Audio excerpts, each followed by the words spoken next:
In today's video, we answer the question, do you need a degree to be a manager? We're trying to answer the question, do I need a degree to be a manager? It's the million-dollar question.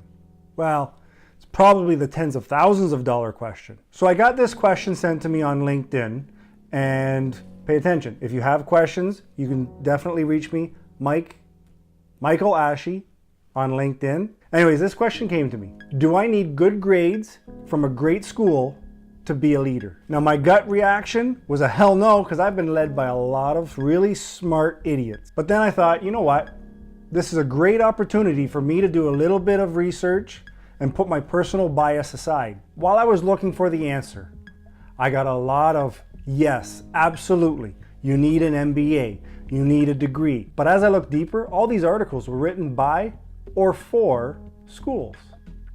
But then I got to one article in particular from the Harvard Business Review. It was titled, The Myth of the Well-Educated Manager. I'm gonna put the link in the description below, so you, by all means, you can check it out, double check it, make sure that what I'm saying is right, or you just take my word for it, okay?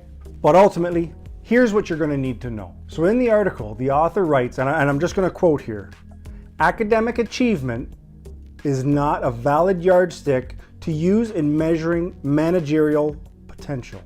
What? Are you kidding me?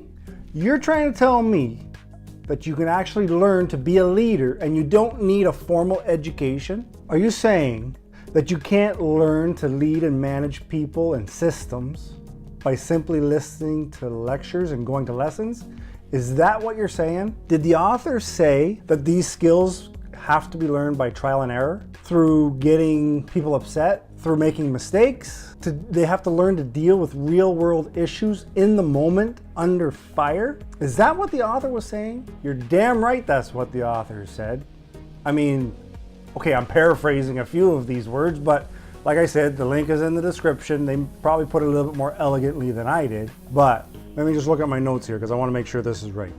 The author quotes a Professor Gordon L. Marshall as saying, academic success and business achievement have relatively little association with each other. The author then quotes Professor Eugene E. Jennings of the University of Michigan. The routes to the top are apt to hold just as many or more men who graduated below the highest 1/3 in their college class than above on a per capita basis. Now listen, the professor said men. I didn't say men. It could be men or women. Let's just putting that out there as a disclaimer. So what's not taught in school is how you're going to find a management style that fits your personality. You need something that's authentic, and this is the stuff that you're going to learn on your own by trial and error. You need to take a long look in the mirror, figure out who you are and how you want to be perceived. To be an effective leader, you need to take control of your education for yourself.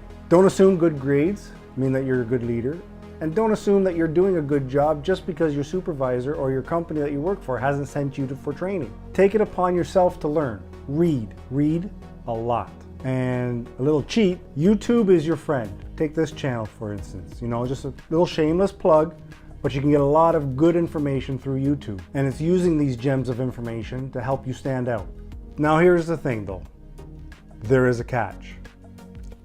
There's always a rub, you know that. Even though an MBA from a quality school really doesn't help you stand out as a leader, what it does do is it helps you get your foot in the door. And the reason for this is that most employers assume that a good school and good grades mean that you're going to be a good leader. A lot of employers have yet to learn that experience trumps education every day, all day. They have yet to learn that they want to be working with somebody who's been in the trenches, who's been to battle before. Or at the very least, they need to be looking for the B and C students. So what's the conclusion of this study and everything I've basically just put on video here? In my opinion, if you're young, I advise you get a couple of good books, start on the ground floor and work your way up. You always hear of the tales of the guy that started in the mailroom and all of a sudden, poof, he's a CEO. The reason for this, in my opinion, is that guy in the mailroom or girl, they've worked their way up.